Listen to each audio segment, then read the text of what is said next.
All right. Hello. Hello and welcome to the Decisive Eras hexagonal table. I'm Cameron Rudy. And I'm Adam Morant. Today we're going to be talking about some various eras from antiquity in the classical world. Let's start off with probably the earliest recorded battle in detail, the Battle of Kadesh between the Egyptian New Kingdom and the Hittite Empire. Hittites certainly notable for being the first people to discover smelting of iron ore. So probably the first major power to have control in Anatolia and Turkey. Though Kadesh is mostly often considered to be the first battle in history. It's not actually the first recorded battle. It's actually not the first recorded battle. That would be the Battle of Megiddo. Rather, it's the first recorded peace treaty, although the peace treaty itself wasn't signed till the Eternal Treaty, which was about 5 years post-battle. And it was actually signed with the Hittite king Muwatalli II, who actually fought at the battle. It was signed rather with his successor. Yes. So because he had died already. All right. But yeah. You ready to run the clip? I guess first before we'll run a documentary and then we'll discuss it afterwards. Sounds good. Alrighty. All right, run that clip. Kadesh, modern-day Syria.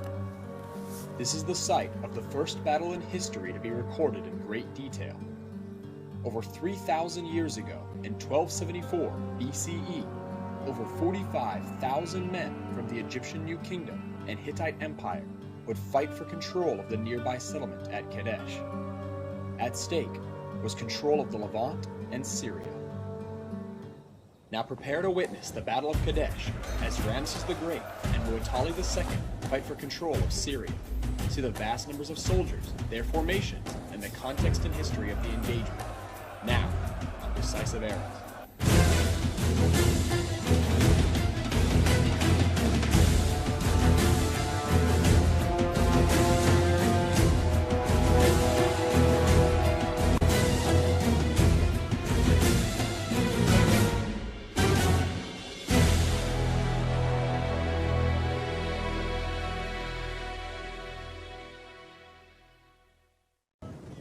To fully see how this battle came to take place, we must go back to the early 15th century BCE, the Late Bronze Age.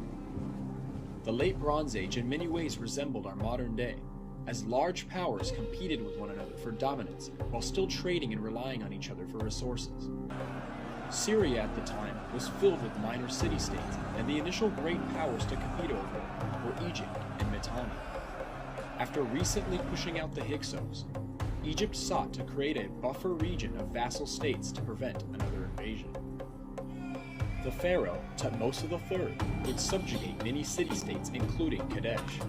The kingdom of Mitanni could not afford to fight with Egypt and the rising Hittite Empire in Anatolia, and so peace would be made with the pharaoh. Relative regional peace would be made in Syria for the next century, and Egypt would benefit greatly from the trade and wealth brought in through its vassal states in Syria-Palestine. However, by the mid to late 14th century BCE, the pharaoh, Akhenaten, had pulled back troops from Syria to help control Egypt and enforce his new religious policies. In 1344 BCE, the Hittites, led by King Suppiluliuma, would wage war against Mitanni, eventually conquering and sacking the Mitanni capital. The Hittites would also make a push into Syria, conquering much of the region, including the strategically vital city of Kadesh. This invasion could not have come at a worse time for Egypt, as the 18th dynasty was in a crisis. The contentious rule of Akhenaten, the heretic pharaoh, would be followed by the very short and weak reign of his son Tutankhamun. This would eventually lead to the fall of the 18th dynasty. After the pharaoh Ai, the general Horemheb would seize power and initiate the 19th dynasty after granting power to Ramses I. These internal issues would allow the Hittites free reign in Syria, and they would flip many vassals to their side. However, this was not to last. By 1280 BCE, the pharaoh, Seti I, would lead a campaign into Syria and recapture much of the territory, including Kadesh, as well as defeating a large Hittite army in the region. However, Seti was unable to maintain complete control of the newly gained territory and would declare a ceasefire. The pharaoh would die the next year, and in 1279 BCE, the Hittites would quickly retake Kadesh and Amurru. Ramses II would succeed his father and immediately dealt with Sheridan pirates that were threatening the Egyptian coast. He would then build a new capital called Pi-Ramses in the eastern Nile Delta. In 1275 BCE, Ramses would re-enter Syria with an Egyptian army and secure Amurru before returning to Pi-Ramses. The Hittites, meanwhile, had been at war across multiple fronts and were unable to respond. But by the mid-1270s BCE, the wars had mostly come to a close, and the Hittite king, Muwatalli II, prepared for war with Egypt in the following year. In 1274 BCE, Muwatalli would assemble the largest Hittite army in the empire's history and marched it into Syria. Ramses II had also prepared a large force, and the two kings would meet each other near Kadesh. The Egyptians had brought 2,000 light chariots, manned by 4,000 men, as well as 16,000 infantry. The Egyptian force was then divided evenly into 4 smaller armies, named after the gods Amun, Ra, Ta, and Set. Ramses had done this to allow for greater military flexibility in order to pursue multiple objectives at once. The Hittite army consisted of around 3,000 heavy chariots, manned by 10,000 men, and around 15,000 infantry. The Hittite strategy was focused around a shock chariot assault to bring victory.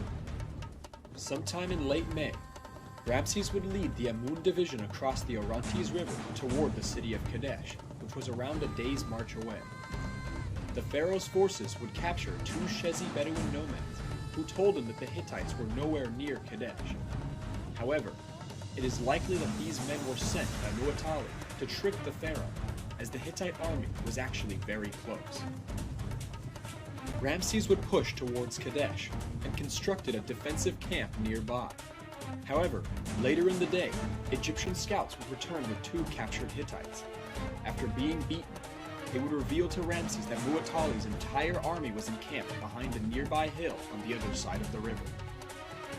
Ramses had made a terrible mistake and set out to rectify the situation. He immediately sent messengers to hurry the other 3 divisions to Kadesh, and another messenger to summon a division of foreign troops from nearby lands. The Ra division was about 7 miles south of the pharaoh's camp, and after receiving the message, they would quickly cross the Orontes River to aid the pharaoh.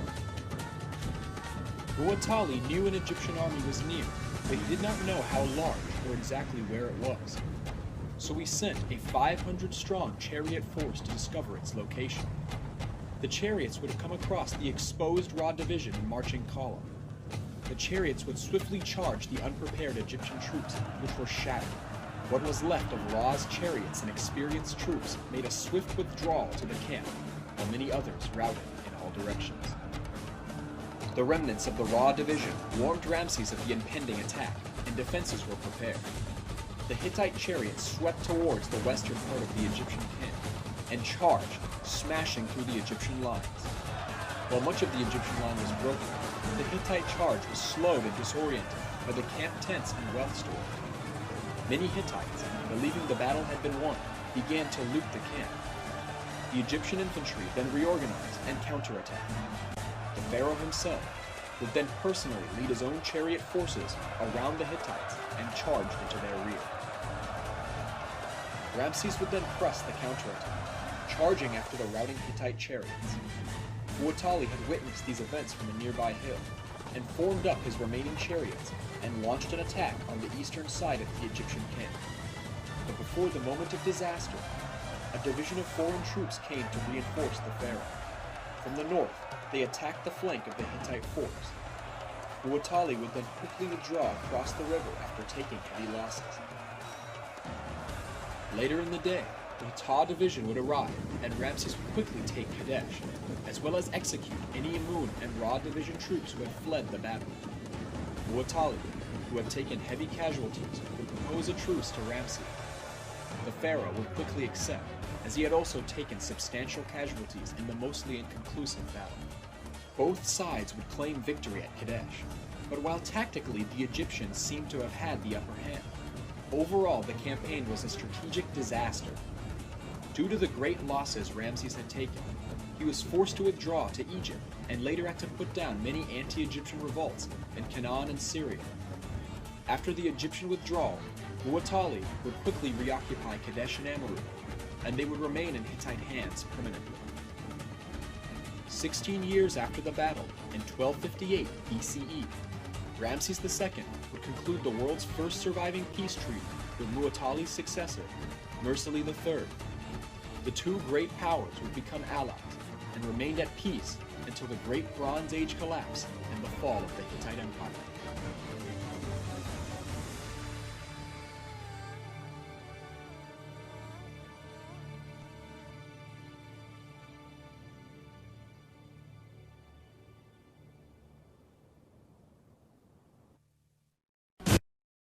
And we're back. Hello. Got yourself back on the mic? Alrighty. Hello. And we're back. First off, Hello. props to you on making documentaries, man. Thank you. I appreciate it very much. And, It was a lot of fun. oh yeah. Yeah. Well, I guess we can talk about it now. We can talk about the Battle of Kadesh and I guess the surrounding era and the two sides. So we can talk about, Egypt's new kingdom a little bit, I guess, and the Hittites if we know anything about that. My knowledge of this area is a bit more limited than later in antiquity and the classical era. Just about. I'm not a big Egyptology man. My brother Yeah. and Akhenaten. Yeah. But Ramses I know a II. lot of Egyptian history. I'm like a swimming Egyptian. In denial. Oh my gosh, we're getting puns now. Yeah, I know a lot more about the later Egyptian era but that's like the Greek era. So Yeah. Ptolemaic Egypt. yeah, and we're gonna get to that later on. Yeah. But I guess we should talk about one of the most controversial things about the Battle of Kadesh, and that's who won the Battle of Kadesh, and the other thing is whether Ramses II, Ramses the Great, made the right decision to split his army into four. And what are your opinions on? Well, let's start with Ramses II decision. First, if you're going over who won the battle, it's more going for the tactical victory of taking the city-state of Kadesh, which remained in Hittite hands, on which count I'd consider that a Hittite victory because they accomplished their goal right there. Both sides claim victory. If you're not walking away with the prize, what's the dang point? Exactly.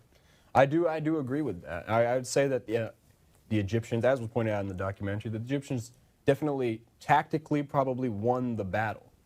At the site, the Hittites and Muwatalli II did retreat, and it was Muwatalli II himself who asked Ramses II for a ceasefire. And the Egyptian forces did in fact enter the city of Kadesh, and they did sack it. But due to the losses that Ramses II, I think he actually probably did take heavier losses than Muwatalli. Which is probably why he eventually pulled back and agreed to terms of treaty on account of the fact, well, it's a lot harder to occupy a city than it is to fight for one. Especially if population don't like you too much, although this is population antiquity, it's not nearly as booming as it is now. Yeah, for sure. But yeah, and I do agree with that as well. That I believe that Ramses II probably realized that he couldn't hold the city, and decided rather that it was to his benefit that he would pull back. And plus, it seems that people in the area also believed that the Egyptians had lost the battle, because there were a bunch of anti-Egyptian revolts that followed the battle almost immediately, and he had to take basically the remnants of his forces to put down those, and he couldn't even worry about Kadesh after that. So how great can this Ramses guy be? yeah, he's actually known to be the great because he built so many statues of himself. Oh yeah. So I'm a big Abu Simbel fan. a pretty common thing for lots of I guess leaders of antiquity and the classical era to be a bit narcissistic. If I What's that old Percy Shelley poem? Look upon my works, ye mighty, in despair. And I looked past, and all I saw was desert. well, We were ready to segue into. I guess let's stick with Kadesh real little, All right, because this is the shortest one that we've got. So we have I guess we have a bit of time. Let's talk about what do you think? Do you think that Ramses II made the right decision to split his army into four groups? Now, the reason that he did decide to split his armies into four groups Well, it's generally that he wanted to be able to take on multiple targets at once, but it's also because of the way that battles happened in this era. And it was due to the fact that most battles were much smaller scale. And this is probably like the earliest, like really, really large scale. There only probably one before this was the Battle of Megiddo, which was about this point probably like 100 years before. So for a century, basically, they've been fighting skirmishes. And I guess Ramses II believed that it would be advantageous to split his army and, you know, take on multiple objectives, and probably didn't expect to meet a Hittite army of anywhere between 20 and potentially up to 30. Some source, the Egyptian sources, I think, say up to like 45, but it's highly unlikely that they had that many. Historians, they're just like, that's a lame number. Double it. Yeah, exactly. He's like, I had 20,000 troops. I think it'd be pretty cool if the enemy had, you know, over twice that. But the Herodotus special. It's much more likely these 300 Spartans. They were like a million Persians. Yeah. Yeah, exaggerating, which is another. That's early propaganda. Yeah, exactly. Which is another interesting thing, that basically all of our sources from this battle come almost solely from the Egyptians. Well, yeah, because the Hittites, correct me if I'm wrong, but they were wiped out by the Assyrians. Well, they were fighting the Assyrians, but as for how their actual collapse happened, it's still a mystery. Ah, the Sea Peoples. Yeah, the Sea People. The Sea Peoples. The Sea Peoples. Their return in this era is what the Egyptians at least claim. But most of the Hittites seem to, even like in the writings that we do have from them, barely discuss this battle at all. I guess because, I mean, you'd think that which you'd think would mean that, I mean, it could mean multiple things. Either we just don't have the tablets that we lost to time, which is probably the biggest possibility. But another possibility is that they didn't really seem to think that it was as big of a deal as the Egyptians made it out to be. Yeah. But also, in this area, a lot of pre-Arabic writings were destroyed by extremists throughout history. Yeah. So, from an archaeological standpoint, it hurts. Oh, for sure. It hurts a lot. So there's a good chance we have lost a lot of these records to time. Oh, for sure. That's what happened to a lot of like the Assyrian cities and ruins and stuff like that. They were destroyed through even ISIS was bombing some cities. Yeah. Back a couple years back, I remember. I mean, a battle that at least the modern Syrian, the Syrians actually, and I guess like Russians too, they fought against al-Nusra, other terrorist groups, and they fought literally at the ancient city of Palmyra in the ruins. So a lot of cities had ancient stuff has been destroyed. Though actually at the time there was also an engagement near Palmyra under Patton, I remember, in the Second World War. Yeah. There's lots of battles at historical sites, and they definitely do not go well to preserving the sites. No. However, ironically, in terms of ancient times, archaeologists and historians I guess pray that cities get burnt to the ground, because that's usually the best way of preserving, because it preserves the cities and under basically layers of ash, and it also any clay tablets and such get baked and they get preserved, and it makes it a lot easier for them to find, discover them and in good condition and be able to read them and decipher them. So that's, I guess, a bit of an irony. Not good for the people at the time, but good for us, I guess. Raiding ruins is nothing new. I mean, if you've ever been to Pisa, Italy, they have the largest baptistry in the world there, something called the Campo Santo, which was the largest collection of, forgetting the word right now, frescoes, medieval frescoes in the world, until, of course, the roof was hit by a shell during the Second World War. It was a lead roof, burned down. So every little bit of these frescoes popped off the walls in these little flakes. But Dean Keller, who was one of the monuments men, first guy in there afterwards, painstakingly made sure every one of these flakes was picked up. And so they've since been reconstructed as best they can on these panels, now removed. And the Campo Santo is where all the Italian archbishops are buried, aside from one grave. One grave. Dean Keller, United States military. Which is a little neat Campo Santo fact. But what I was saying is the cathedral at Pisa is made entirely out of recycled marble from Roman times. They just took it from old ruins, and you can see old inscriptions on them. Oh, really? I did not know that. Inscriptions. It is gorgeous. If you ever have the chance to go, go.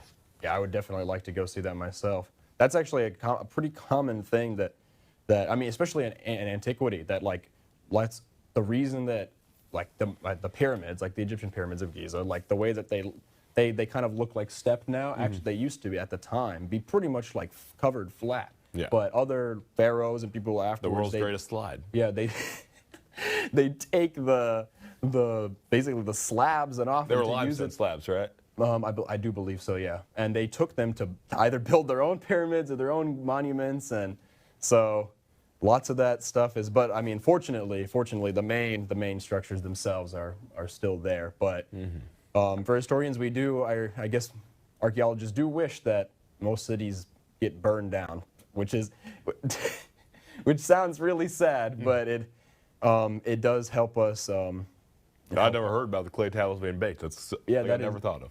Yeah, that is something that many of my history professors have driven home, that they're like, please find a burned down city so we can find the clay tablets with the writing baked. Oh my!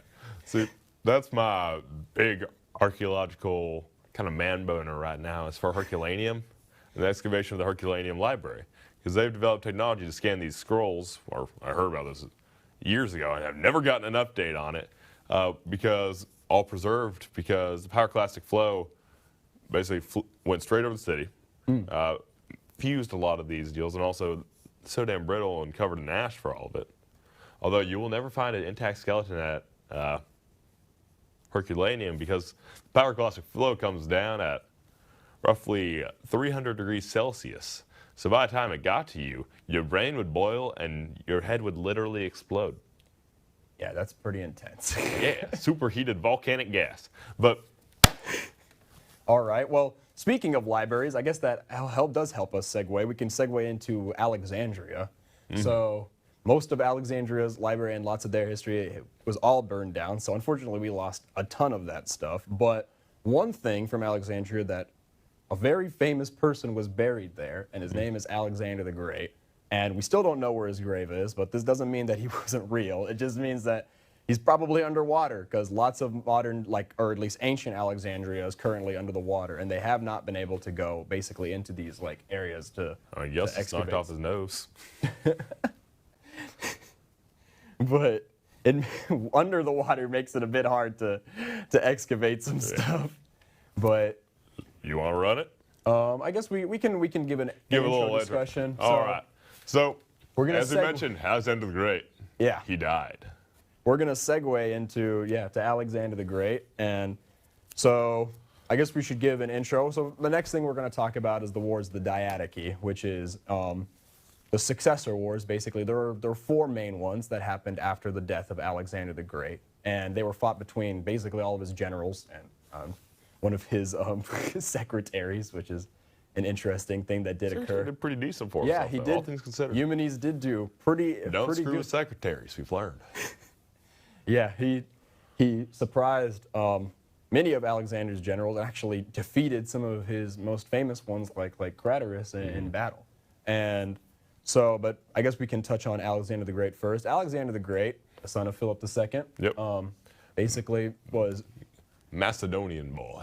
a Macedonian boy. And from Macedonia, and they were, I guess, they're technically Greeks, though the Greeks at the time would have considered them to be lesser Greeks, and actually considered the family itself, the royal family, to technically be kind of Greek, but they basically considered the rest of Macedonians to be barbarians. So you can... It was considered a backwater country. Yeah, exactly. And It's Greece, Louisiana. exactly.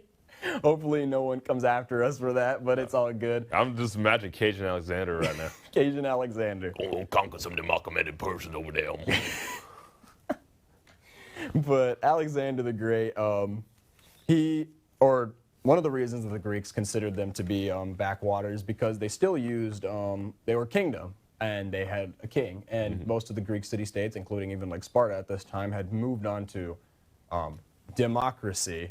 So a democracy that's so undemocratic that it makes empires look more free. But, but we're not talking most about the Greeks, but as of right now. But Alexander the Great's father decided that, he would take advantage of Greek weakness at the time, and especially after the Spartans had been defeated by the Thebans, and would take advantage of some of the chaos and basically. I'm a big Sacred Band of Thebes fan. Yeah, the 300 brothers. 300 fighting gay men. Yeah, exactly. that is the story, and it's probably true considering how the Greeks lived it. Yeah. If you want, I can tell us one real quick. We got time. We got like 2 hours. Well, I mean, you can go into so you can go into more detail. Thebes was originally under an equal partnership with Sparta. Problem is, they fought the Athenians in the Peloponnesian Wars. Yeah. Unfortunately, the Spartans were on a bit of a little bully pulpit there and kept pushing it so they were more of a lesser partner. And so there were the Theban loyalist faction, and then you had kind of what was such a count to be Theban nationalists or city-stationists. But so one night, one of them hosts a big old party for all the Spartan supporters, etc. Gets them all together, gets them all nice and drunk, and the Theban nationalists go and murder everybody. Spartans didn't take too kindly to this. They're like, yo, what's the deal? Why would you screw with us? We literally have the one standing army, which they had because they kept a shit ton of stuff. Push the button. Yeah, hit the button. Hit the button. We'll wait for a minute. Give it a second. Yeah, and because they had the Helots. They fought at Lectura, right? That's where the Thebans and the Spartans fought, right? They clashed twice. But the famous battle is Lectura, because that's where the Spartan forces were routed, right? And that's basically where the legend of the Theban Sacred Band was born, right? Yeah, Sacred Band of Thebes. So, do we know if we're back? I think we're already back. Oh, I don't know if he hit the. I'm not even sure. Who knows? It's all right. Well, I guess we'll just repeat that quickly. But basically, you can keep going. Continue. All right. So we'll get to lecture in a bit. Our good Theban boys. Well, Spartans don't take too kindly to them murdering all their friends. Understandably. So they come on in. They're like, hey, it's about time y'all pay up. The Thebans are like, we're going to pay up with murder. And so the Thebans out of this early Spartan force just through sheer, I don't know, gusto. Who knows? Yeah. Because the Spartans themselves hadn't been militarily challenged in a good long while. And even just to go into that a bit while we're on the subject of Sparta, Sparta itself is known as, the most famous land power in ancient Greece, and like it's I mean, they're famous, but yeah, because a lot of people in the West had giant hard-ons for their eugenics system. Yeah, but the Spartans actually. Look at you, Jefferson. The Spartans themselves actually, or like at the time, most Greeks actually. Amazing. Most of the Spartan, the whole Spartan thing is actually a myth. That they weren't. Many of them actually thought of them more as like they were athletes, and they thought of them as, but they actually thought of them as like often as poets and such, not as being like these hardcore warriors that most people actually think of them Not the as. Gerard Butler 300. Yeah, definitely Everybody not. ripped. Yeah, definitely not that. So, but they did focus a lot on athletics, and they were very good at like the Olympics and stuff. And they did have a standing army because all their work was done by slaves. Yeah. As Helots. Yeah. So, and they were also one of the only Greek powers to enslave other Greeks, which is why they were actively despised by most other Greeks. They weren't big fans. They also, during the Peloponnesian Wars, took lots of Persian money to fight against the Athenians because, the Greeks will never tell you this, but let's just say that the Greeks definitely took whatever the Persians gave them to fight each other. So, you're not going to be one to say no to help. Yeah. Even when that help did burn your whole country. Not 150 years before. Well. But so back to the Sacred Band of Thebes. The Thebans, they're like, all right, you're going to be fighting in pairs of twos. And the pairs of twos, guess what they are? Gay lovers. The whole idea, if you're fighting with your lover, yeah, your butt-bumping buddy, you're going to fight harder. It's like, hey, babe, watch me chuck this spear into this Spartan man. Yeah. And miraculously, this band of 300, along with the rest of the Theban army, routed the Spartans at Lectura. Yeah, pushed their butts all the way back and secured Theban independence. Which is an interesting thing. Which because this was, at the time, since Sparta was the dominant power, but though they had not been, as you said, not military challenged in quite a while, this was a shocking thing to the rest of the Greek world, as basically the fledgling power of Sparta at this time had been officially crushed. And Sparta would basically, this was the last time that Sparta was actually relevant for the rest of history. And so they were defeated by the Thebans, and the Thebans would actually basically turn to their former enemy and make an alliance with Athens. And so and they would actually be the ones to fight the main two forces of the Athenians and the famous 300 Theban sacred band. They would fight against Philip II and Alexander the Great. And lose. So there goes the Theban sacred band. Yeah, at Chaeronea. And they were, officially, had to be killed by the last man, because they put fear into the Macedonian ranks, which were made, the Macedonians actually fought in a different type of phalanx. They fought with long sarissa spears, which were about 17 to 20 feet long, and which, as opposed to the 3-meter long spears of the Greeks. And they often wore like lighter armor. They used smaller shields, but they made up with it with just like sheer mass. But big old spears. And big old spears. And so they were not as good in hand-to-hand combat, but the goal was to never get to that point and to keep the enemies at bay while the cavalry would basically hammer and anvil them from behind. And that was the main Macedonian strategy. But by doing this, it also meant that the Macedonians were able to basically amass a much larger army, because they could basically give a pike and a shield and a helmet to anybody, and they just basically took a bunch of farmers, and that was that. That was the Macedonian army. Yeah. Kind of upheaval you wouldn't have with lower class soldiers until the English longbow. Yeah, and so they completely overpowered the Greeks at Chaeronea, and then they took all the way down to Greece, and basically, so once they conquered Greece, they actually never conquered Sparta. They actually left Sparta alone. But if Macedon's the Louisiana, Sparta's kind of the Florida. Yeah. That it kind of was off. And crappy Jack. Yeah, Sparta. They just decided that they weren't going to touch Sparta. I don't specifically know why Philip II decided this, but I do know that more trouble than it's worth. Yeah. I do know that they took. I'm on mute. How long has he been on mute? I'm not on mute. All right. I guess well, Cameron's gonna go. Give me a moment. Okay. All right. Cameron's gonna go go grab some batteries. So I'll quickly segue into our next documentary. So Alexander the Great, Philip II. Yeah, Philip II suddenly would die, right? He was assassinated, most likely by most likely by Alexander the Great's mother and his, at this point, basically ex-wife, or because he wanted to remarry into a different family, into a Greek family. And Alexander the Great's mother was a Meletian, or from Epirus. She was an Illyrian. I'm throwing a bunch of these ancient terms at you, but she was a foreigner, is what they considered her. And so he wanted a Greek wife and a Greek heir. And Alexander the Great's mother basically worried that her child, who of the gods, of Zeus, would not become the king. So she probably had him assassinated. Alexander the Great was probably part of this, if we're being completely honest. And he took control. The Thebans thought this was a good time to rebel.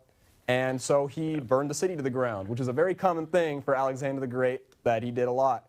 And then... Hey, we already went over. Burning a city is a good thing. Burning the city is a good thing for history, but not for the people living there. So Alexander would take his army and decided to, invade the Persian Empire, which was the Greeks' rival at the time. And after a great many battles, victories against Memnon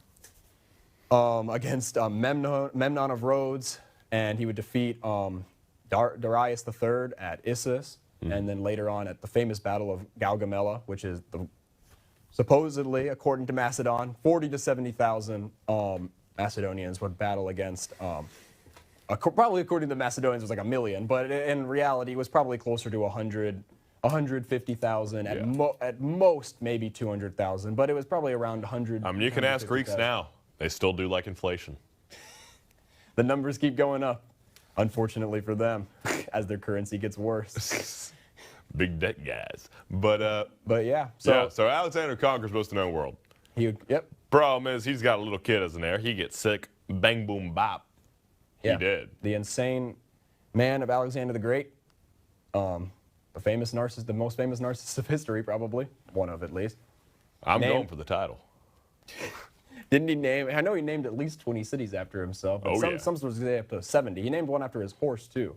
So you can. The thing is, you name 70 after yourself, there's a good chance at least one or two will make it to the modern world. Yeah, and that's where Alexandria and Egypt comes in, right? The most famous Alexandria in the world. But, yeah, so Alexander the Great would, die at the bright old age of 32 or 33.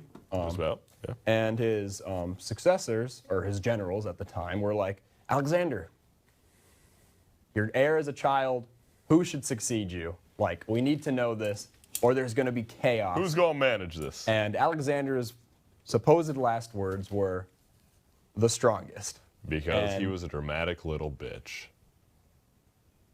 We can't say that. We can say that. We can say that. So Alexander the Great, famous last words. To the strongest. To the strongest. Which leads us to our next documentary, The Wars of the Diadochi. So you can see how well that probably went over with his generals as to, who would succeed Alexander the Great. So we're going to segue into The Wars of the Diadochi, which is our next documentary. It's longer than the last one, and it's more in depth. But, yeah, whenever you're ready, hit her. Send us to the next doc. Biggly boop doo doo boop. There we go. Yeah, buddy. This is the wrong documentary. Northern Italy. Yeah, this is the wrong one. Adam, other one. The other one. That's the Republic one. We'll get to that in a bit. There we go. Beautiful. All right, I'm going to mute myself now. Looks like the same park, though. Karabag, Central Turkey. It's the same park. This is the site of the ancient village of Ipsus. Hi, I'm Adam Morand. In 301 BC, a great battle would take place here at Ipsus between four men claiming succession over Alexander's Macedonian Empire. The empire has been split between Alexander's many generals, and the fourth and final war of the Diadochi has reached its climax. For roughly the last 20 years or so, Alexander's former empire has been stricken with constant infighting and struggle that would end Alexander's dynasty and permanently divide his once great empire. Now, prepare to witness the various battles and conflicts that took place during the four wars of the Diadochi, as Alexander's generals battled to claim succession over his empire. See the vast numbers of soldiers, their formations, and the context and history of the engagements. Now, on Decisive Eras.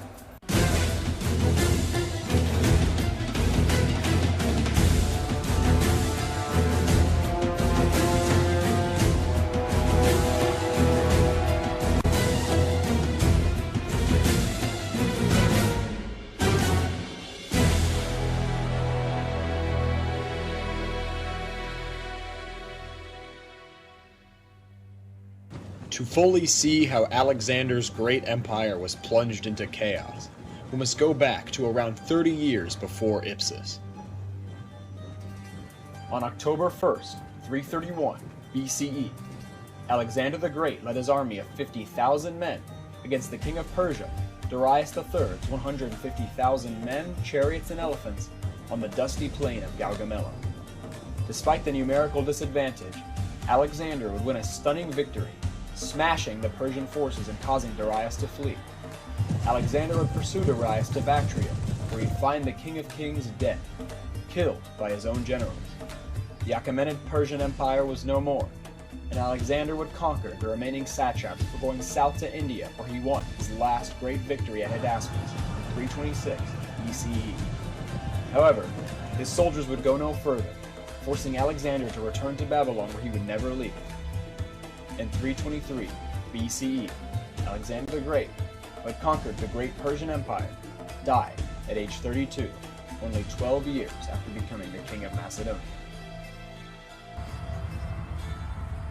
In June 323 BC, Alexander the Great became extremely ill, and less than 2 weeks later, he would die at age 32 in Babylon. When his generals had asked him who should succeed him, Alexander had replied, "The strongest." Alexander had formed the greatest empire in the world at the time. However, he had no official heir, and so it didn't take long for conflict to begin. While Alexander's wife, Roxana, was pregnant, there was no guarantee it would be a son. A conflict between whether Alexander's brother, Aridaeus, should become king or not emerged, and the great general Perdiccas would come out on top after having General Meleager killed. Perdiccas would become regent of the Macedonian Empire, and would divide the empire between the various generals who had supported him. Roxana would later give birth to a son, Alexander IV, who technically became the official king of the empire.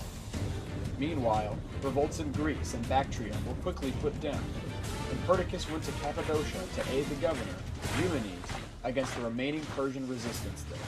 Perdiccas now found an opportunity to gain a place in the royal line of succession after discovering Alexander's sister Cleopatra desired to marry him. While he was already married to the daughter of another governor, Antipater, Perdiccas wrote letters to Cleopatra promising to marry her. These letters were intercepted, however, by the general Antigonus. Antigonus would inform Antipater, and the two men, along with the renowned general Craterus, would prepare their armies to cross over to Asia Minor and attack Perdiccas. The growing coalition would also gain the support of another general, Ptolemy, who controlled Egypt. Perdiccas was still completely unaware of the impending war on him, and was focused on sending Alexander's body back to Macedonia. Ptolemy, however, would seize this opportunity to strike, and stole Alexander's body, taking it to Egypt. Only a year after Alexander's death, the First War of the Diadochi would begin after Ptolemy stole Alexander's body and took it to Egypt. Perdiccas would lead an army south to invade Egypt and sent Eumenes to Anatolia to deal with Antigonus and Antipater. In 321 BCE, Perdiccas reached the Nile Delta, but was prevented from crossing by Ptolemy's army. Perdiccas would attempt to quickly cross, and assaulted an ill-defended fort. However, Ptolemy's army arrived to support the fort, and pushed Perdiccas back. He now marched further south, and attempted to cross at another point. The river crossing was deeper, however, and many men drowned as they tried to retreat back to the shore. Perdiccas' army now demanded blood, and so his generals would kill Perdiccas. One of these generals was a man named Seleucus. In Asia Minor, Antipater's forces had crossed into Phrygia. Many local governors and generals refused to serve under Eumenes, and another general, Neoptolemus, betrayed Eumenes, and after a small clash, retreated to join Antipater. Believing Eumenes was doomed, Antipater sent half his army under the revered general Craterus and Neoptolemus to finish him off. The two armies would meet in battle near the Hellespont, and Craterus believed the Macedonian soldiers under Eumenes would defect to him once they saw him. Eumenes was aware of the renown of Craterus, and had only foreign troops line up against him. No Macedonians were included on the left wing, and the army was told that they were fighting the traitor Neoptolemus. The infantry would never see battle, as Craterus would die fighting the foreign troops, and the rest of his army completely routed after his death. Despite this stunning victory, the forces of Antipater had already won the war with the death of Perdiccas, and quickly seized Susa and Babylon, repartitioning the empire. Antipater would become the new regent, and the royal family was sent back to Macedonia. Lastly, Antigonus would be given a large army and sent back to Asia Minor to finish off the remaining pro-Perdiccas forces, and Antigonus would meet Eumenes in battle at Orcynia in 319 BCE. Antigonus would deceive his enemy by extending his line to double what it would normally be, and making his army look massive. Eumenes' disheartened troops were quickly overrun and crushed.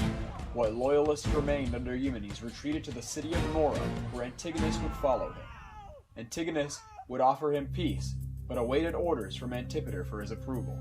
Antipater, however, would pass away at age 80 while Antigonus was finishing off the remaining resistance in Phrygia. After being informed of Antipater's death, Antigonus generously offered Eumenes peace, as well as his former governorship of Cappadocia and a position as Antigonus' second in command. Eumenes would quickly accept. Back in Macedonia, Polyperchon had succeeded Antipater in 318 BCE, but Antipater's son, Cassander, was gathering an army to confront him. Cassander would form an alliance with Antigonus. Looking for allies, Polyperchon sent a messenger to Eumenes with an enticing offer. Although Eumenes had agreed to join Antigonus, Polyperchon made him an offer he couldn't refuse. He granted him title of King's General in Asia, as well as large sums of money and command of the elite silver shields. Antigonus was outraged and abruptly halted his plans to invade Macedonia in order to deal with Eumenes, who was quickly heading east in order to enlist the aid of the eastern governors. By the time Antigonus had reached Mesopotamia, Eumenes had gathered a large army. Eumenes' forces would blunt Antigonus's crossing of the Euphrates River, capturing 4,000 men and forcing Antigonus to travel around the Zagros Mountains. However, while Eumenes wanted to head back to Asia Minor, his allies forced him to head back to Persepolis before heading north to confront Antigonus again at Parai-Tecane. In 317 BC, Eumenes and Antigonus would meet in battle at Parai-Tecane. Each general would lead around 40,000 men. Both Antigonus and Eumenes would put their most elite troops on their right wings, the position of honor in the Macedonian line. Antigonus's light cavalry on the left wing would drive back Eumenes' elite cavalry before being chased away. The two main phalanx lines would collide, and Eumenes' elite silver shields crushed Antigonus's infantry, who began to retreat. Antigonus himself, on his right wing, found an opening in Eumenes' left, and routed the left wing of Eumenes' army before falling back. While the battle ended in a stalemate, Eumenes had come off better, losing far less men. Antigonus' army, now weakened, would attempt to catch Eumenes off guard by attacking in the winter of 316 BCE instead of waiting for the summer. His plan was foiled, however, and Eumenes prepared to meet Antigonus at a plain near Gabiana. Antigonus would use the same formation he had previously, but Eumenes would place his elite troops on his left in order to face Antigonus' right. Eager for a swift victory, Eumenes charged his cavalry and elephants, which kicked up large dust clouds, allowing Antigonus' light cavalry to sneak off and assault Eumenes' baggage train. While Eumenes' cavalry assault was unsuccessful, his phalanx, led by the silver shields, shattered Antigonus' army, which routed. After the battle, Eumenes was informed that their baggage train had been taken. For the silver shields, this was disastrous, as their entire families and possessions were now held by Antigonus. Thinking only for themselves, the silver shields seized Eumenes and brought him before Antigonus. Antigonus pondered what to do with him, and after much consideration, reluctantly had Eumenes executed. The impressive career of Alexander's former secretary turned general came to an end. After the Battle of Gabiana, the Second War of the Diadochi came to a close. Antigonus had won, and now became the most powerful of the successors, gaining control of all the Asian provinces. Antigonus quickly set about consolidating his power. He had many of the traitorous leaders and governors executed and imprisoned. Antigonus also did not trust the silver shields after their betrayal of Eumenes, and had them subtly disposed of by sending them to fight hostile mountain tribes in the harsh regions of the empire.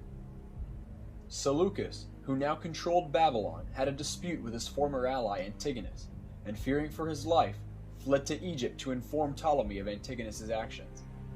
Ptolemy would then form a coalition with his fellow governors, Asander, Lysimachus, and Cassander, who had recently taken control of Macedonia after defeating Polyperchon and executing Alexander the Great's mother, Olympias. In 314 BCE, Antigonus decided to strike first, taking over Phoenicia and much of Cyprus, and ordered the construction of a large fleet in order to challenge Ptolemy's naval control of the eastern Mediterranean. In 313 BCE, Ptolemy made a surprise attack, retaking Cyprus and raiding the Anatolian coast before heading back to Egypt. Seleucus would convince Ptolemy to retake Syria and the Levant, and they would meet Demetrius in battle at Gaza in 312 BCE. Despite being outnumbered, Demetrius' forces seemed to initially gain the upper hand, but after his elephants were killed, his army panicked and was completely destroyed. 9,000 of Demetrius' men, nearly half of his army, were killed or captured. Ptolemy would retake his lost territory, and sent a smaller army to finish off the remnants of Demetrius' forces. However, Demetrius would successfully ambush the Ptolemaic army at Myus and sent a messenger to his father asking for reinforcement. Antigonus, who had just defeated Cassander, rejoined his son and retook all the lost territory before preparing to assault Egypt with his 80,000 men in 311 BCE. But Seleucus had taken control of Babylon and Susa, and Antigonus decided to postpone his invasion of Egypt. He quickly made peace with Cassander, Lysimachus, and Ptolemy, and sent his son Demetrius with 20,000 men to retake Babylon. In Greece, Cassander used this opportunity to end any threat to his control of Macedonia, and had Alexander IV and his mother Roxana killed, officially wiping out Alexander the Great's dynasty and making the Macedonian Empire officially defunct. In 310 BCE, Demetrius would retake Babylon, which had been mostly abandoned by Seleucus, before heading back to his father in the west. However, Seleucus would strike back, and Antigonus would lead his army east, sacking Babylon and meeting Seleucus in battle, before being defeated by him. From 311 to 309 BC, the Babylonian War would be fought between Antigonus and Seleucus. While little is known about the war, it is clear that Seleucus came out on top, as he gained control of all territory east of Babylon. Antigonus had lost control over the east, but quickly turned west, as Ptolemy had taken control of the Peloponnese in Greece and coastal Anatolia. He sent his son Demetrius to retake Greece from Ptolemy and Cassander, and would land in Athens in 307 BCE, gaining territory before being ordered by his father to invade the island of Cyprus. In 306 BCE, Demetrius led his 16,000 men and hundreds of ships to assault the city of Salamis. Attempting to gain control of the eastern Mediterranean, Antigonus would send his son Demetrius to Cyprus, where he would lay siege to Salamis in 306 BC. Ptolemy had received word of the attack and brought a large army and fleet to relieve the siege. Ptolemy hoped to combine his armada with the ships trapped in the harbor of Salamis, but his plan was disrupted, and a large naval battle would ensue at Salamis. Demetrius' fleet would completely overrun Ptolemy's armada, and despite his success on the left flank, Ptolemy would retreat, abandoning the city of Salamis, which would surrender soon after, along with the rest of the island of Cyprus. Ptolemy's power was significantly weakened, and Antigonus now controlled the Mediterranean. With this victory, Antigonus would proclaim himself king, and name his son Demetrius his joint king and successor. The rest of his rivals would make similar proclamations soon after. Seeing this as an opportunity to finish off Ptolemy, Antigonus would lead 90,000 men down the coast till the Nile Delta, with Demetrius shadowing with the fleet. Ptolemy's forces, however, somehow managed to hold out against both land and naval assaults, and not wanting to risk a major assault across the river, Antigonus returned to Asia Minor. Antigonus would now send Demetrius to attack the island of Rhodes, which is an ally of Ptolemy. 400 ships and 40,000 men were gathered for the assault, and the huge army would land in 305 BCE. After raiding the coast of Rhodes, Demetrius would prepare to assault the city and its 7,000 defenders. The Rhodians would hold out, however, against repeated naval and land assaults, and despite coming close to taking the city, Demetrius was ultimately unsuccessful. By Antigonus's orders, the year-long siege came to an end, and a peace agreement was made. The Rhodians would construct the Colossus of Rhodes, one of the 7 wonders of the ancient world, in celebration of this victory, and Demetrius would be sent back to Greece to deal with Cassander. Cassander had been laying siege to Athens, but Demetrius' arrival would change things. Cassander attempted to retreat north, but was intercepted by Demetrius' forces, resulting in the desertion of 6,000 of Cassander's troops and a humiliating defeat.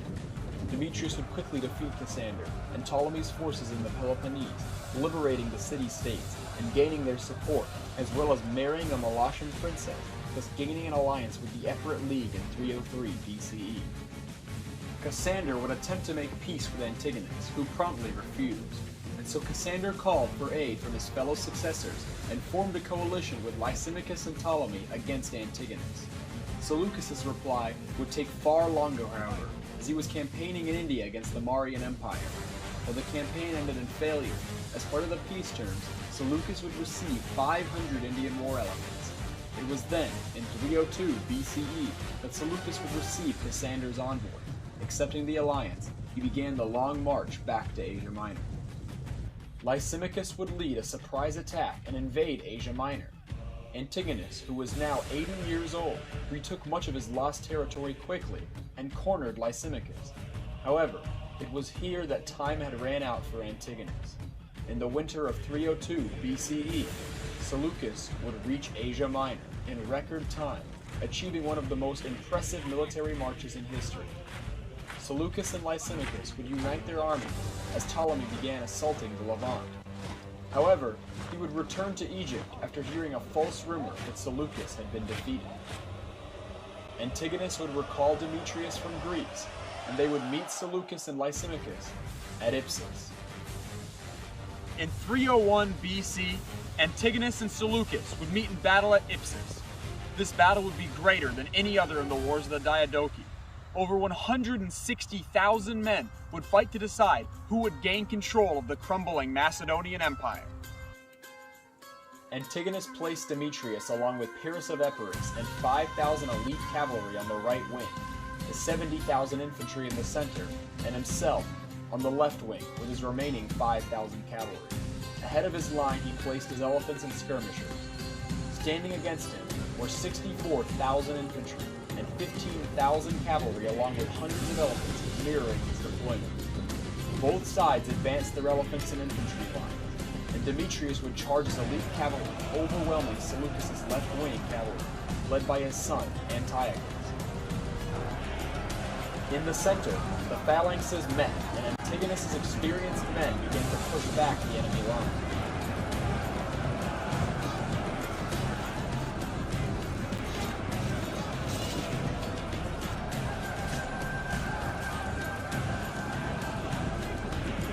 Antigonus had engaged Lysimachus on the left wing, and on the right wing Demetrius had turned back, looking to hit Seleucus' army from behind.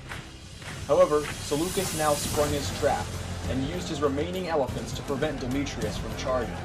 He then ordered his light cavalry to flank around through a gap on the right, and shattered the Antigonan infantry line.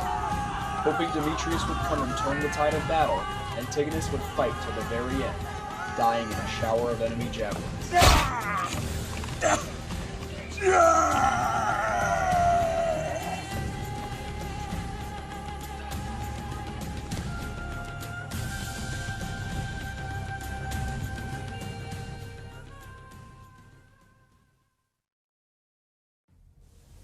The man who had come closest to reuniting Alexander's empire would die in battle at age 81 in 301 BCE, while his son Demetrius would escape to Greece.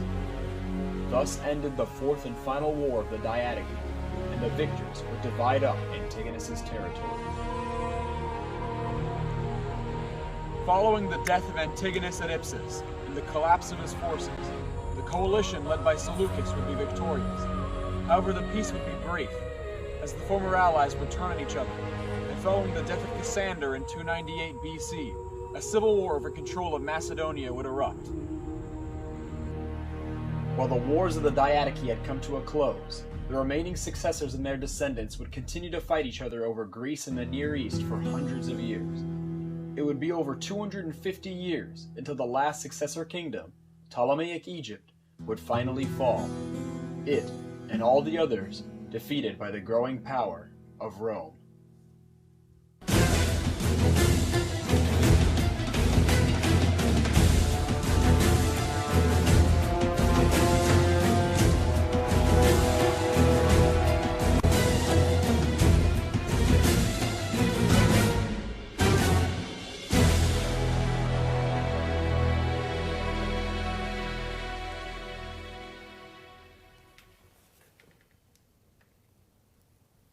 And we are back.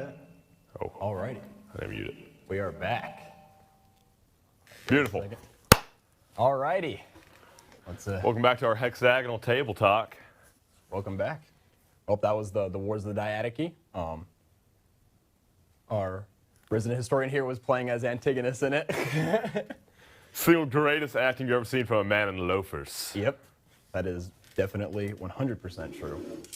So, alrighty, I guess we can discuss about the Wars of the Diadochi Now. This was obviously a longer documentary, but there's a lot to cover, and we didn't even cover everything in it because it was way too much. That's all I'm going to say. And there are 4 wars, bunch of battles each. These are men who define their whole lives based on war and battle. Mm-hmm. Antigonus himself, who did actually die in battle at age 80, had basically fought 81. Yeah, well, he almost won, unfortunately. I said 81. Oh, 81? Not and he won. Yeah, not and he won. He almost He waited won. for his son's cavalry reinforcements that never came.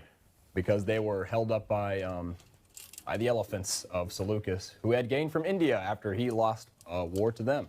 But Antigonus had basically fought for 50 years of his life straight. He served Philip II of Macedon, and he fought in wars against Thracian tribes and other various barbarians, and he also fought against, the Greeks. And then after Philip died, he served under Alexander, fought the Persians, and then, for like 20 years after that, he killed all of his his former friends. Yeah. So I mean, he was a one-eyed man, and he didn't see that coming. Mm-hmm. And if you ever feel like you can't do something, just remember, Antigonus died in battle at age 80, so you can do anything. Yeah. If that's not inspirational, I don't know what is. I mean, I want to go down and hit by a javelin. I think that's... I don't know. I wouldn't want to go down. That's what the oracles prophesize why I stay away from the Olympics. Yeah. Or track and field meets. Track and field. I can't. I'm not going to go anywhere near a track and field meet, especially after what happened to you in the documentary. Like now, it's foretold that it's haunting. Yeah. Yeah. We still have memories from his past life as Antigonus. But alrighty, I guess we can go into it. But yeah, so I guess we can continue the story. So, after Antigonus's death, eventually, this is in the end of the Successor War. Seleucus would fight against against Ptolemy, and they would actually turn on each other to former allies. And then everybody killing everybody. Eventually, Cassander would die, and Demetrius would end up taking Greece, and he would become allies with the person he mentored, the famous Pyrrhus of Epirus, and they would work together, and then they'd become enemies, and they'd fight each other, and then Demetrius would lose, and didn't he die in captivity with Seleucus? I believe so, but that's what makes it a Pyrrhic victory. Yep. Just gonna let that. That's it. That's what he's named for. Yeah, Pyrrhus is named for his Pyrrhic victories against the Romans, in which he fought multiple times and won. He never lost a major battle against the Romans, but he lost a lot of his troops. Yeah. The Wars of the Diadochi were the last things that broke Greek power from, outside there. There are a lot better ways to measure an empire than to the strongest. And, it led all of the Eastern Balkans essentially fall quickly under Roman rule. Yeah. Alexander probably, considering who he was, like his personality, this is the man who basically raged at the fact that his troops wanted to stop fighting after fighting for over a decade straight. Dad, can I go home? I want to see my family. Yeah, and they're like, they're like, please, Alexander, can we go home? This is the man who led them through the harshest desert in the region and lost half his army doing so, just so he could, I own you and sort of thing. And then he would die. Even way after the Opus Mutiny. Yeah, he would die, and he was probably considering that he believed himself to be a literal god, and that he thought that he was an intense narcissist. Oh yeah, he went to his wedding essentially dressed up as Ares. He considered himself the literal incarnation of the god of war. Yeah, he thought that, and I believe his mother actually told him that he was like the son of Zeus. So he. Why he was so able to kill his other dad. But, it makes sense that he basically was like, I'm the king. I'll make a chess analogy. He's the king, and it doesn't matter, he doesn't care about the other pieces. When the king falls, everyone else falls. And so he didn't really care what happened after him. He did what he set out to do, and he didn't care about. He also, he burned the Persian city of the capital, Persepolis, to the ground. And it hadn't been the Persian capital for too long. Yeah, it had not. It was recently made the capital. The Persians actually had multiple capitals, but this was Persepolis Persepolis was the diplomatic. It was like the cultural capital, and Babylon was and they used Babylon and Susa for like regional capitals and military capitals. So they had basically capitals for different things, but Persepolis was there was no military there basically especially when he got there. There was no military left. He burned the city and according to the Greeks in a drunken state after basically a mistress or a concubine. Basically they told him jokingly told him that you should burn down the city, and he was like, all right. And then they burned, and I can't say some of the words, but they assaulted the population and murdered a bunch of people and burned the city. And that was a pretty common thing for Alexander. He killed a lot of people, but he did his last words definitely did not help his successors, who killed each other immediately. And as you heard, Ptolemy took his body to Egypt, and we don't know where his body is till today, but it's probably somewhere in Egypt. Probably been lost the sands of time. Yeah, it's probably under the water, if we're being completely honest. But yeah, why don't the tomb of Alexander itself caught fire at one point? It did. Alexander did catch fire.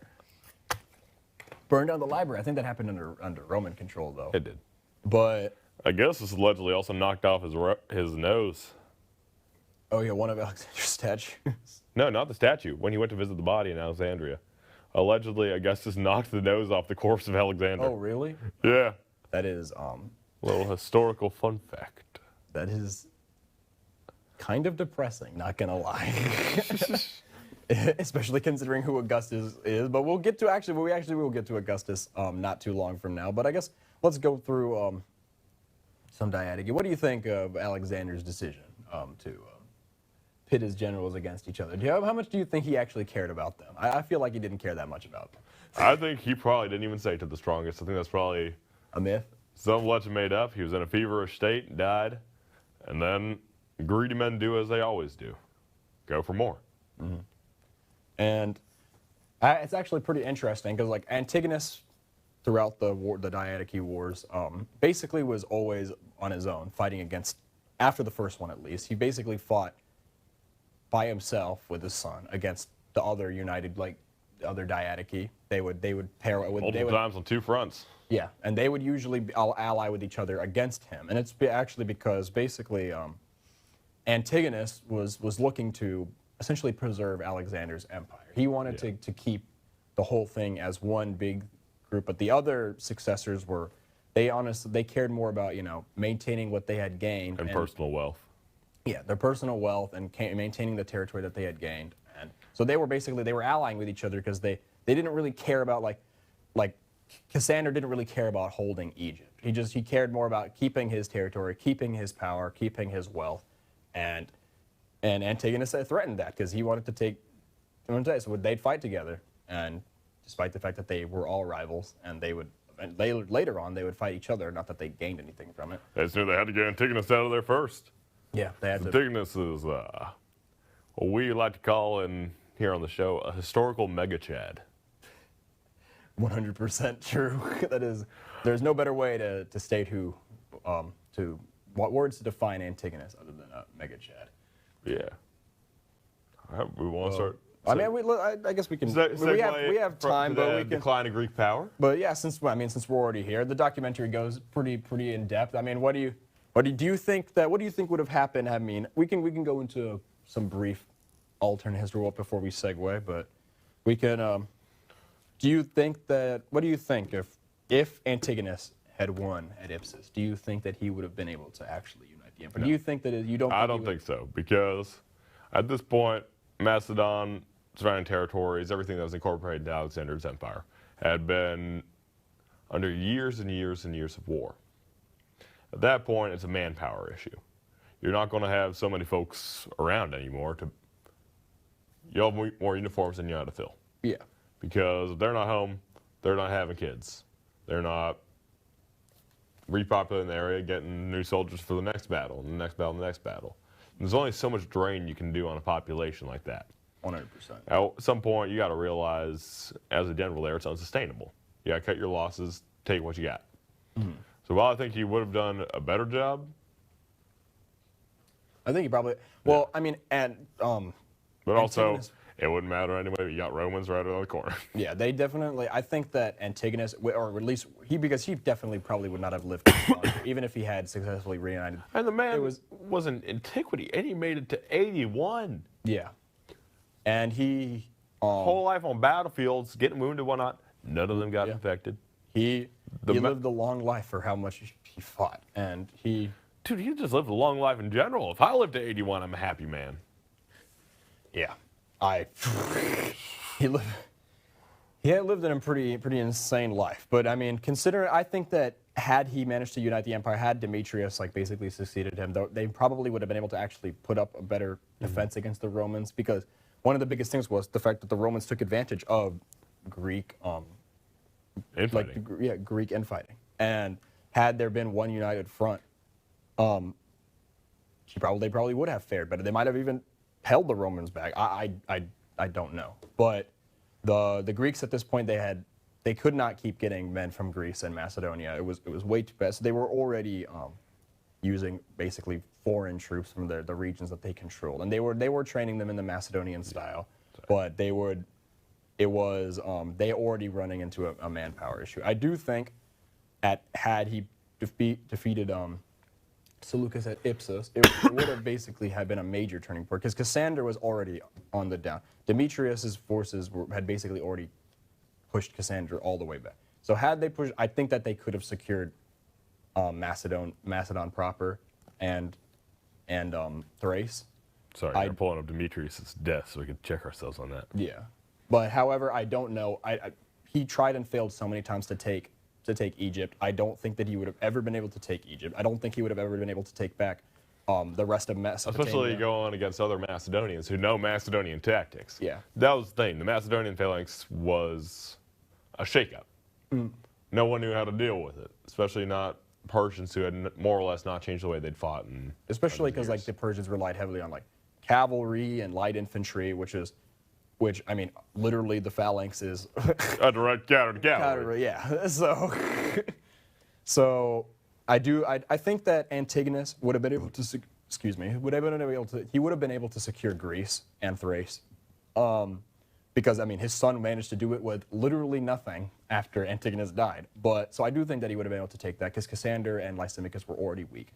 I do think that he would have been able to secure Anatolia, maybe Syria, Palestine, basically retake those areas. I don't think he would have ever been able to push past Babylon and retake the Seleucid Empire, and I don't think that he would have been able to teach. I'd like to do a quick shout out to Babylon.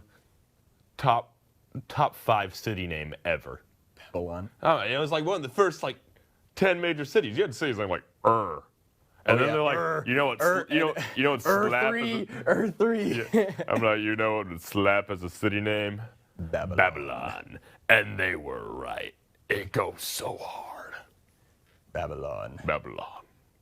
Thebes in Egypt. But there's also a Thebes in Greece, which is, I don't know what, technically Thebes is in Egypt first. I don't know if that was actually called Thebes or if that's like the Greek name for it. But that's something I don't know. But yeah. But going into... Think about cities, you always just go by the most well-known one. You're not going Memphis as the capital of Egypt. You're going Tennessee. Yeah.